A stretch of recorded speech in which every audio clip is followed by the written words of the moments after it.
3인곡, 정철의 3인곡인데 이거는 쌤이 갖고 있는 이따 또 다른 자료도 하나 줄게. 그거 블로그에 올려놨더니 어떤 애가 이거 어디 거냐고. 제 건데요. 그랬더니 주면 안 되냐고. 보내줄게요. 보내줬지. 자, 이 작품은 임과 이별한 여인의 목소리를 빌려 임금을 향한 간절한 그림을 노래한 가사이다. 가사라는 작품, 이제 가사 갈래인데 시조처럼 이것도 갈래야. 그리고 가사 같은 경우에는 시조가 뭐 3, 4, 6, 9, 45자랑 뭐 3, 4조, 4, 4조 이런 거 나오는 것처럼 이것도 3, 4조, 4, 4조는 똑같은데 얘는 세 줄로 끝나는 게 아니라 10줄 이상 연속체라는 말을 써. 그래서 이제 그건 좀 이따 보여줄게. 그래서 다양한 표현 기법에 담긴 주제의식에 주목하여 읽어보자. 이건 당연히 주제의식은 정철 임금에 대한 뭐 충성이지. 영원한 충성을 다짐하는 이렇게 그런 내용이야. 자, 그럼 우선 3인국 보기 전에 제재 선정 의도 먼저 보고 갈게. 여기. 이 작품은 사랑하는 이와 헤어져. 이제 나비가 나온 이유를 이따가 알게 될 거야. 사랑하는 이와 헤어져 지내는 외로움과 서글픔을 남자잖아 사실은 임금과 신하 사이란 말이야. 여인의 목소리에 의탁하여 임금에 대한 그리움과 충정을 임과 이별한 여성의 처지에 빗대어 형상하고 있다. 또한 사음보의 율격으로 계절의 순환에 따라 이거 중요해. 계절의 순환이 나온다는 거. 봄, 여름, 가을, 겨울이 나온다라는 거 기억하면 돼. 계절의 순환에 따라 시상을 전개하고 있다. 사음보의 율격 좀 이따 보여줄게. 이러한 특징은 한국 문학의 정서적 특질을 보여줄 뿐만 아니라 충신연주지사라는 말이 나왔잖아. 충신연주지사가 뭐냐면 임금과 신하의 관계를 여기는 충이잖아. 충. 그러니까 얘가 이제 신하가 충신이잖아. 그거를 임과 그 사랑하는 나의 관계로 얘기하는 거야. 그래서 충신 임금과 관계를 사랑하는 사람에 빗대어서 얘기하는 이런 것들을 충신연주지사 종류라고 말을 해. 그래서 충신연주지사라는 이거 오늘 자. 연주지사라는 주제적 특징, 운율적 특징과 시상 전개 등의 측면에서 한국 문학의 전통과 특질을 잘 보여주므로 이 단원의 제재로 이제 선정을 했대. 이제 제재 연구를 볼게요. 여기 자, 갈래는 양반이 써서 양반 가사. 그리고 서정 가사라는 건 뭐 감정 드러냈으니까. 그리고 서정적이고 연모적이다. 연모가 사랑이야, 알았지? 연모가 이제 사랑. 애정 이렇게 얘기하면 되고요. 임을 향한 일편단심 그걸 연군지정이라 그래. 임금을 사랑하는 마음 이렇게. 그래서 특징은 여성의 목소리에 의탁해 임에 대한 애절한 그리움과 아까 했는데 이상하네. 오늘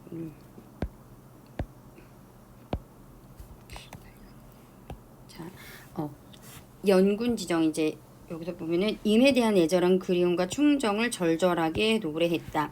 본사는 이게 서사, 본사, 결사로 나뉘거든. 이제 본사는 계절의 흐름에 따라 시상을 전개했다. 해서 아까 사계절 나온다 그랬고 다양한 비유와 그러니까 비유라고 하면 직유, 은유, 뭐 의인 여기까지 이제 이것이랑 상징적 기법을 통해서 정서를 효과적으로 드러냈다 이렇게 말하고 있어. 그래서 이거 말고 여기를 가지고 해야 될 것 같아. 고전시가 쓰기에서 3인국 이거밖에 없나? 3인국을 이걸 하면 되겠구나. 3인국은 만들다가 말았어.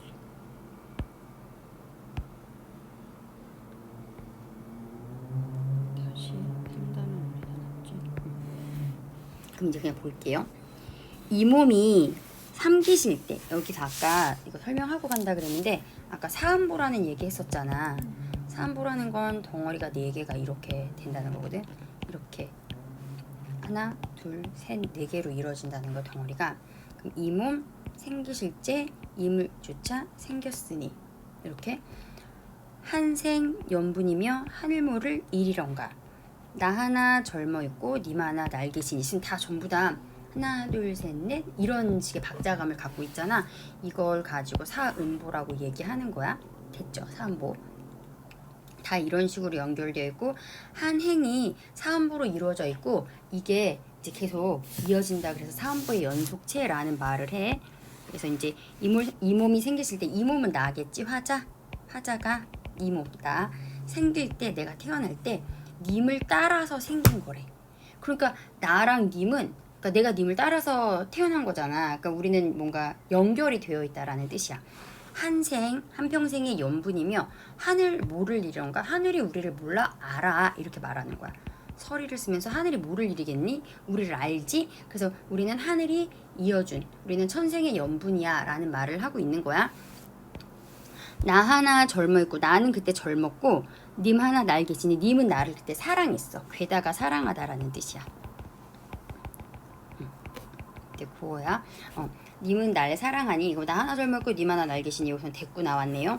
자, 이 마음 이 사랑 우리의 이 마음과 우리의 이 사랑을 견줄 때 비교할 때가 놓여 아예 없다. 전혀 없다. 그러니까는 우리 사랑의 절대성 우리 사랑은 되게 절대적인 거야. 이렇게 얘기하고 있어. 그래서 평생에 원하요대 원하기를 함된 예자 함께 예자 살아가자 하였더니 이게 내 아이 소망이었어. 나는 소망이 임금과 함께 평생 살아가는 거였어. 그렇게 소원을 했는데 늙어서 젊었을 땐 괜찮아 같이 있었는데 지금 늙어서 무슨 일로 외로이 두고 그리워하는가? 그럼 따로 떨어져 있다라는 거거든 둘이. 그러면 지금 얘네들이 이 사람의 상황은 이별의 상황이라는 거지. 그리고 님의 부재 상황이라는 거야. 엊그제 이거는 과거를 의미해. 엊그제 님을 매셔. 그땐 함께 있었다라는 거야. 엊그제는 님을 매셔. 광안전에 올랐다. 광안전이라는 게 그 옥황상제가 사는 하늘의 이제 궁궐이거든. 근데 여기서 이걸 얘기하고 가야겠다. 자, 여기는 정철과 임금의 관계인데 정철이 우선 나하고 임금이 임이야. 근데 이 나가 하늘에서 내려온 선녀야. 그리고 이제 이 선녀가 사랑하는 사람은 옥황상제. 그래서 옥황상제가 사는 곳이 광안전이고 진짜로 임금이 사는 곳은 궁이겠지. 경복궁이었겠지. 이런 거 기억하면 돼. 자, 엊그제는 님을 매셔서 광안전에 올라 있었는데 거기 있었어. 그 덕에 그 동안에 어찌하여 하계에 내려오니 하계 인간 세상 그리고 이제 선녀로서는 인간 세상이고 이 정철로서는 궁이 아니라 내가 지금 낙향에 있는 나의 고향이라든지 아니면 여기서는 이제 낙향이 많네 아니면 뭐 유배지다 이렇게 말하는 데도 있어. 하계에 내려오니 그러면 이제 엊그제와 지금은 서로 대조지. 그때는 광안전에 있었고 지금은 하계에 있으니까 이제 대조적이야. 자, 올적의 빗은 머리가 헝클어진 지 3년이구나 라는 거야. 그럼 이 사람 지금 임금과 떨어진 지 낙향한 지 몇 년이다? 3년이다 라는 거야. 연지분이 있어. 이거 화장품이라는 거지. 그래서 이게 화장품이 있지만 누굴 위해서 내가 예쁘게 할 것인가. 그러면 지금 나는 예쁘게 볼 사람이 없다라는 거잖아. 그리고 연지분에서 화자가 여성이구나 라는 걸 알 수 있지. 자, 이미 없어서 예쁘게 할 필요가 없어. 그리고 마음에 맺힌 시름이 첩첩이 쌓여서 자, 시름은 내 마음이잖아. 눈이 안 보였는데 첩첩이 쌓였다라고 해서 여기서 추상의 구체화가 나와. 알았지? 추상적인 마음을 구체적으로 쌓였다라고 물질적으로 말했다라는 거야. 그래서 마음에 맺힌 시름을 첩첩이 쌓여 있어서 짓는 것은 한숨이요 떨어지는 것, 지는 것, 떨어지는 것은 눈물이다. 그래서 여기서도 대꾸가 나옵니다. 좀만 기우네요. 자, 인생은 유한한데 삶은 정해져 있잖아. 시간이 언젠간 죽어. 그런데 시름은 끝이 없다. 그리고 무심한 세월은 무심하다는 거는 무정하는 거랑 좀 무심은 이제 내 마음 몰라주는 그 세월은 물 흐르듯 하는구나. 그러니까 시간은 너무 빨리 가. 시간은 항상 유한한데 시간이 너무 빨리 가가지고 이제 마음이 아픈 거지. 안타까운 거야. 염랑이 추위와 더위가 때를 알아서 가자마자 다시 와. 그러니까 이것도 시간이 막 흘러가고 있는 거야. 시간은 내 마음을 알아주지 않아. 시간은 막 흘러가고 있어. 듣거니 보거니 느낄 일도 하도 할샤 많기도 많구나. 내가 느끼는 게 너무 많다. 이렇게 생각하면 돼.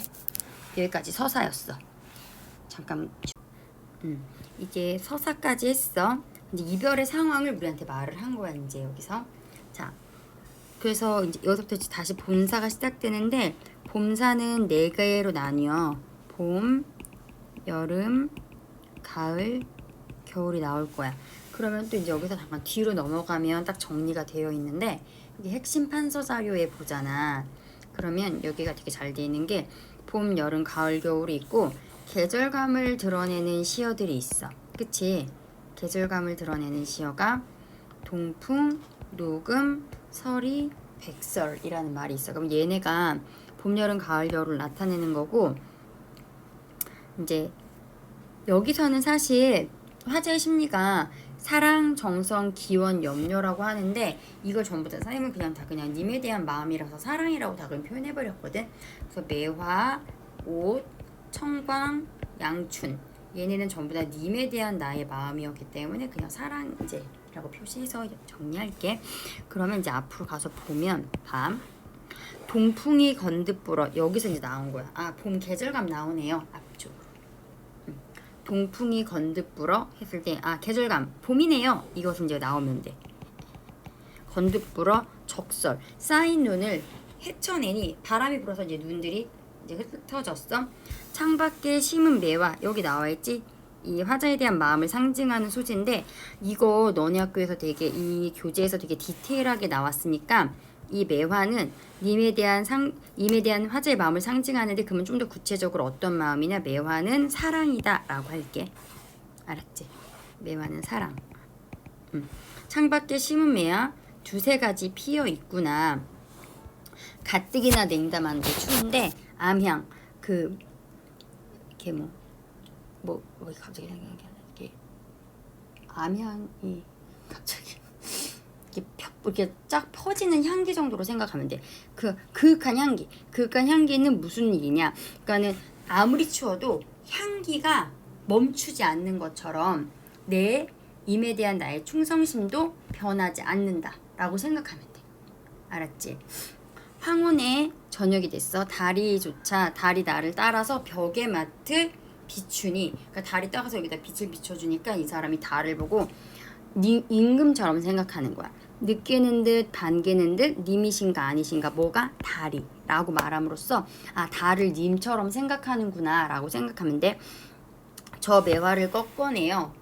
님 계신, 사실은 이거 좀 교재가 좀 별론데, 이게 창밖에 심은 매화가 2-3가지 피었고 이 매화의 향기는 변함없이 지금 그윽하게 풍긴다라 그러는 거잖아. 그러니까 사실은 되게 디테일하게 말하면 여기 앞에서에 나오는 매화는 근데 이것도 자기의 변함없는 충성심이니까 뭐 화자의 마음을 상징한다고 말을 해도 되겠다. 근데 여기가 더 이게 또 있고, 뒤에서 보면 저 매화를, 근데 아까 그 매화잖아. 걔를 꺾어내서 님 계신데 보내고 싶어. 내 마음을 전달하고 싶은 거야. 그럼 님이 너를 보고, 의인법 나지? 꽃을 보고 뭐 떴다고 여길까? 내 선물인데 과연 좋아해줄까?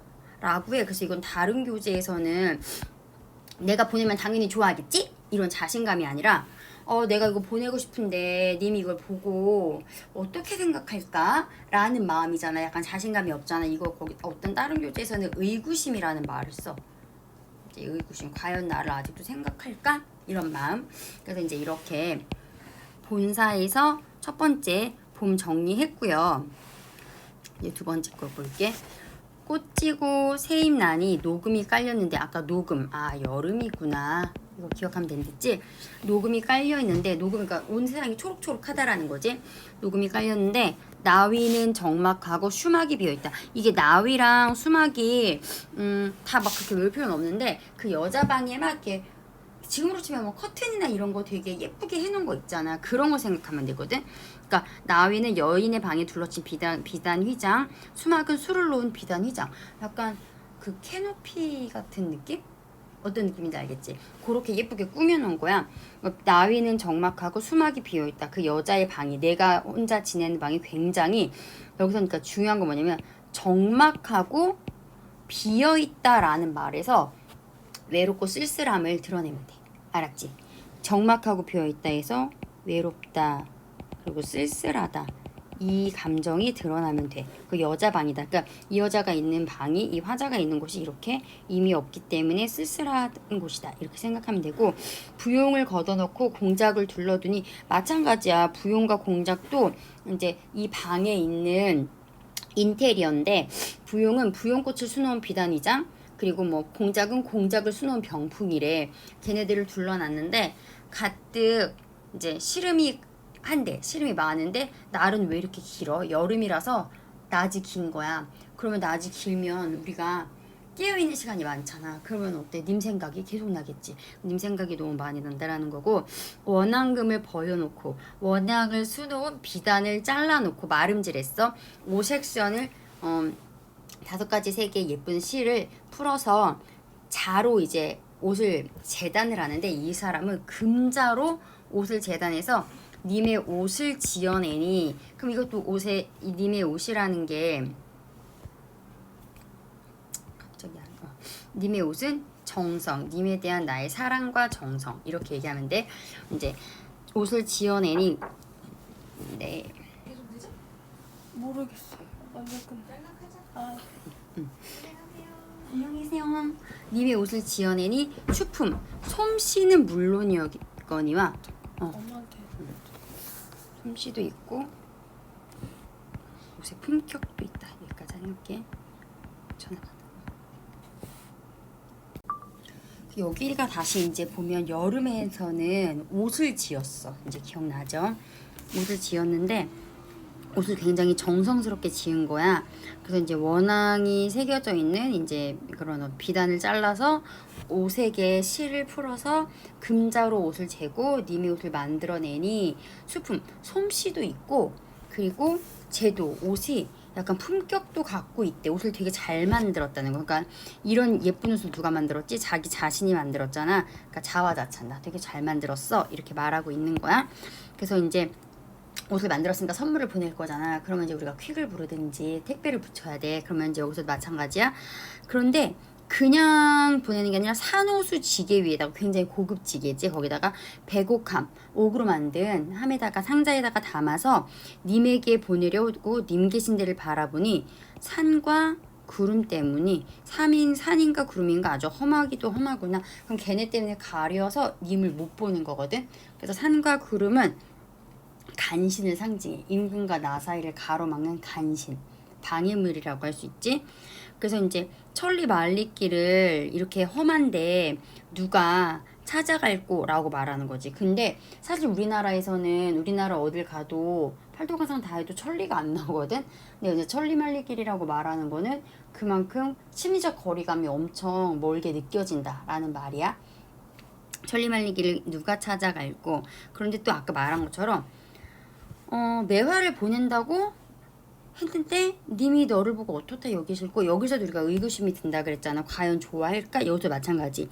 니거든 만약에 간다고 해도 열어두고 나라고 반겨줄까? 라고 여기서도 의구심을 이제 가지고 있다라는 점. 세 번째 이제 가을 하룻밤 설이 김에 설이라는 걸 통해서 가을의 계절감을 드러냈다라고 말하지. 기러기가 울고 있을 때 가을의 쓸쓸한 분위기 위루의 혼란 어떤 누각 같은데야 위루에 혼자 올라 수정염을 거드니 거듭말이가 거드니라는 거야. 거드니 이렇게 해서 수정염은 이제 이 구슬로 만들어진 발 비주발을 말해 수정으로 만든 발을 거드니 동산에는 달이 나오고 아까도 마찬가지 달이 나를 따르는 것 같은데 님인가? 이렇게 한 것처럼 동산에 달이 나고 이것도 임금을 상징하고 북극의 별이 뵈니 북극성도 임금을 상징해. 별이 뵈니 님인가 하고 반기니 눈물이 절로 난다. 그러니까는 사실은 얘네뿐만이 아니라 해와 달과 별 중에서는 북극성만 유일한 것들 하늘에 높이 떠있고 반짝반짝하고 유일한 이 모든 것은 임금을 상징하는 거야. 그래서 이제 눈물이 절로 난다 여기까지 했고 청광을 미어내요. 여기도 이제 님에게 주고 싶은 선물이잖아. 그래서 여기서도 보면은 청광이라는 거는 임금님이 선정 좋은 정치를 했으면 좋겠어 라는 마음이 담긴 선물이야. 나 그런 마음을 담은 어떤 그런 자연물이라고 할까? 청광을 잘라내서 그 빛을 잘라서 봉황루 임금이 있는 그 누각에다가 걸어놓고 싶대. 그러면 누 위에 걸어두고 팔황 온 세상을 다 비춰서 심산궁곡 어디냐면 그러니까 깊은 산의 골짜기들에 그럼 거기는 사실은 해가 잘 들지 않는 곳이잖아. 그럼 이렇게 해를 임금이라고 한다면 심산궁곡은 임금의 은혜가 미치지 않는 아주 깊은 산골들을 의미해. 그래서 심산궁궁이 점락같이 대낮같이 만들어주세요. 그러니까는 임금님의 은혜가 미치지 않는 구석구석까지 대낮같이 임금의 선정을 베풀어 주세요라고 말하는 거야. 그리고 또 하나는 이제 자기가 있는 이 먼 곳 창평에까지 임금이 나를 좀 생각했으면 좋겠다라는 그런 마음이 담겨 있어. 그러니까 여기 이제 본사 3일 이제 가을이 끝났고요. 건곤 온 세상이야. 온 세상이 폐색 딱 숨이 막혀서 이렇게 숨이 막혀서 백설이 한 빛인제, 그러니까 한 이제 흰 눈이 이제 온 세상의 흰 눈이야 이렇게 얘기하고 있지. 그래서 겨울의 계절감 사람은커녕 날새도 그쳐있다. 온 세상에 눈이 내려가지고 우리가 약간 고립되면 없는 데 못 가잖아. 그런 거랑 비슷해. 그래서 사람은커녕 날새 새마저도 여기를 못 다니고 있다라고 했어. 쇼상남반 그러니까 여기는 그 한강의 소상남반이 그러니까 소상강의 남쪽. 근데 이거는 이제 중국 얘기라서 그러니까 여기는 어쨌든 남쪽이라는 뜻이야. 그래서 이 화자가 있는 이 전라도 창평을 말하는 건데 이렇게 남쪽도 치움이 추위가 이러한데 이렇게 추운데 옥류고초야. 임금님은 나보다 더 위쪽에 있잖아. 그러면 옥류고초야 더욱 일러 말해서 무엇하리. 그러니까는 나도 여기 이렇게 추운데 님 있는 곳 그렇게 안 추우려나? 얼마나 춥겠어 라고 님 걱정을 하고 있는 거야. 그러니까 이제 그렇게 추울 테니까 양춘 따뜻한 햇볕을 이런 말이거든. 그러니까 여기서는 님에 대한 봄볕 그러니까 님에 대한 염려 따뜻한 봄볕을 보내고 싶다라는 건 춥지 않아요? 따뜻한 거 보내줄게요. 이런 거야. 님에 대한 염려, 양춘을 붙여내서 님 계신데 그 빛을 쏘이고 싶구나. 모첨에 비친 해를, 이것도 해, 따뜻한 것을 옥루에, 임금님이 있는 곳에 올리고 싶구나. 라고 하면서 홍상, 붉은 치마를 님이 차고 취수, 소매를 반만 걷어서 일모수둑, 해가 저물 무렵에 긴 대나무에 의지해서 이제 행가림, 생각이 많기도 많구나. 뭐 임금에 대한 뭐 이런 생각하겠지. 짧은 해가 쉽게 지고 아까 여름에는 해가 길다 그랬잖아. 이제는 짧은 해가 쉽게 지고 긴 밤을 이제 이번에는 긴 밤이 나를 괴롭게 하는 거야. 꼿꼿이 앉아 청등 푸른 어떤 이런 등을 램프 같은 거겠지. 램프를 겨른 옆에서 견공후를 이제 이런 어떤 공후라는 악기인데 그 자개로 만들어놓은 화려한 악기겠지. 그런 화려한 악기를 놓고 꿈에나 님을 보려고 이렇게 턱을 받치고 이렇게 비스듬히 있는데 꿈에서라도 보고 싶다라는 건 굉장히 보고 싶다. 그 간절한 그림을 드러내지.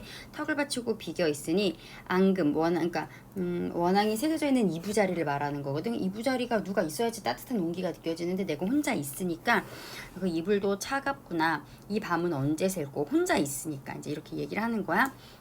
그럼 여기까지 이제 본사가 끝났고요. 하루도 12때, 한 달도 30날 이렇게 시조나 이제 어떤 문학에서 날짜를 하나하나 세는 행위는 엄청 그립기 때문이야.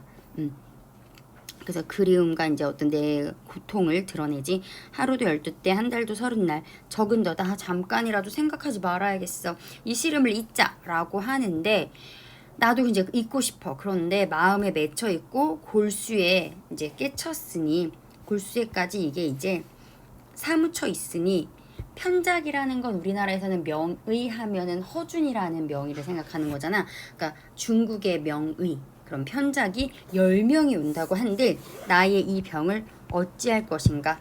고쳐 못 고친다라는 거야. 서리법 썼어. 그러면서 이제 여기서는 그 사람들이 10명이라도 못 고쳐라고 또 과장법까지 썼다고 하네. 자, 어와 내 병이야. 이거 상사병이지. 이 님의 탓이로다. 차라리 스여디어 죽어서 이렇게 말하는 거야. 범나비, 호랑나비가 돼야겠어. 되고 싶다. 꽃나무 가지마다 간대족족 앉아서 다니다가 향기를 묻힌 날개로 님의 옷에 옮기고 싶어. 이렇게 내가 죽어서 나비가 돼서라도 님의 곁에 가고 싶어. 엄청난 그리움이지.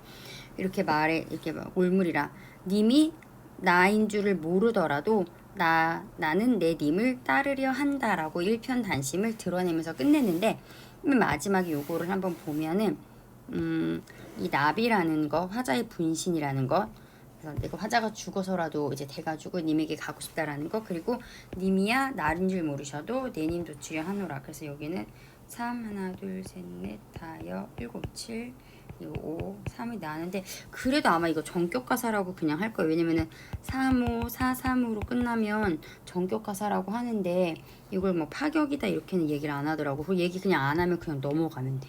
알았지? 그래서 이거 사음보 율격 아까 말했었지. 차라리 시어디어 범납이 되오리라 이렇게 4개로 끊어서 볼 수 있다 그랬어.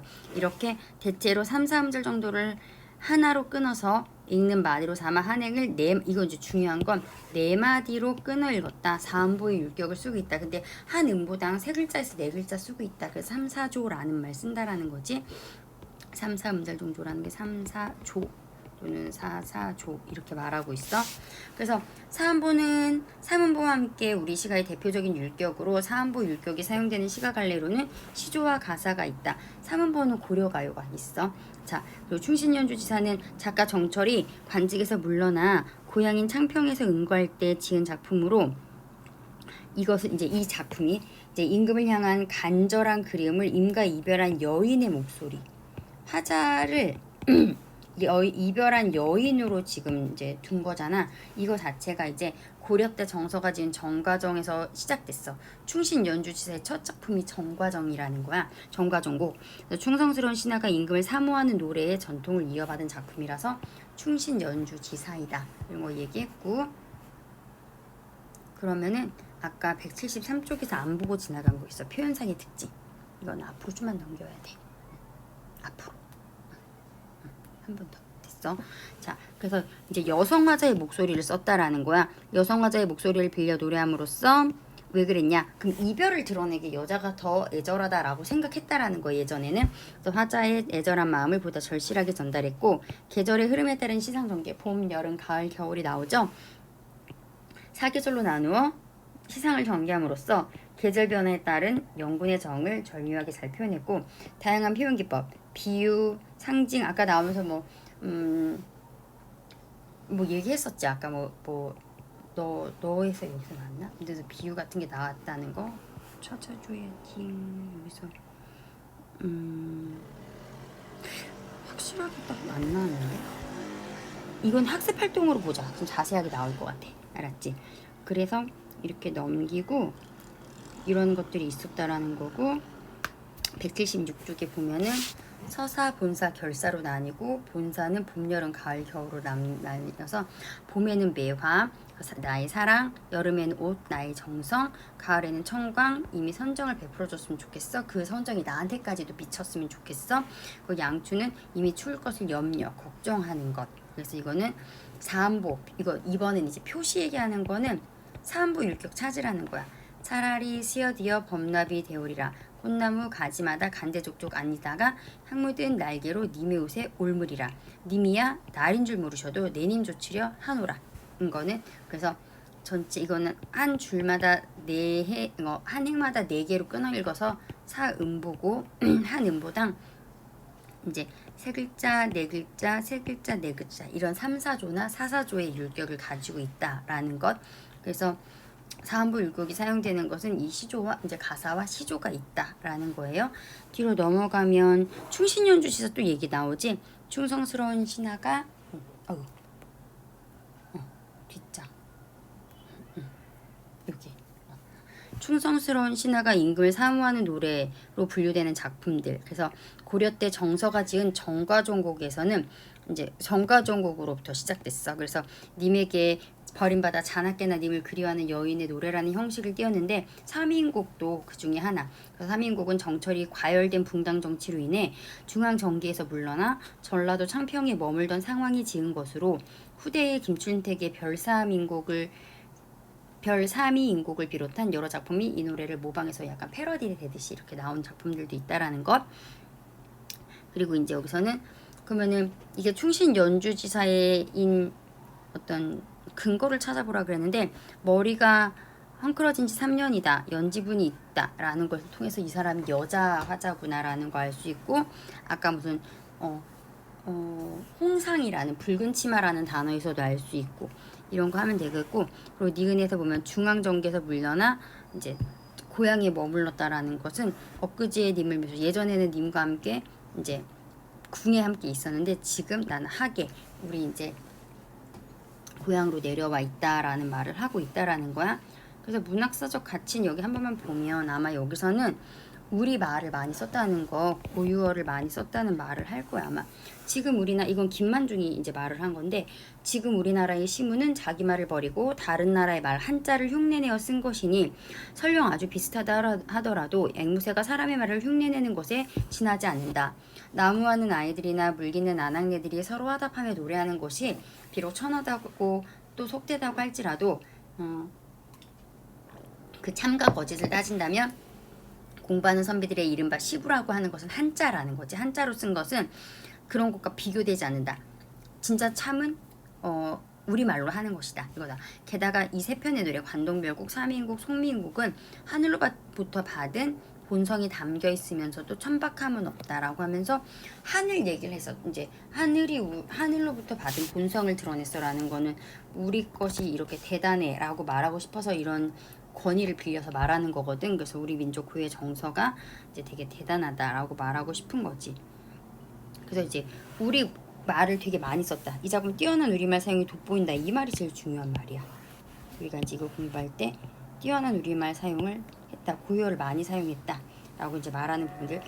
솔직히 성경정철이 양반임에도 불구하고 거의 이제 고유어를 많이 썼다라는 거야. 그래서 이제 우리 지난 시간에 이렇게 님의 침묵까지 해서 끝냈으니까 연결해가지고 문제 풀어보면 돼.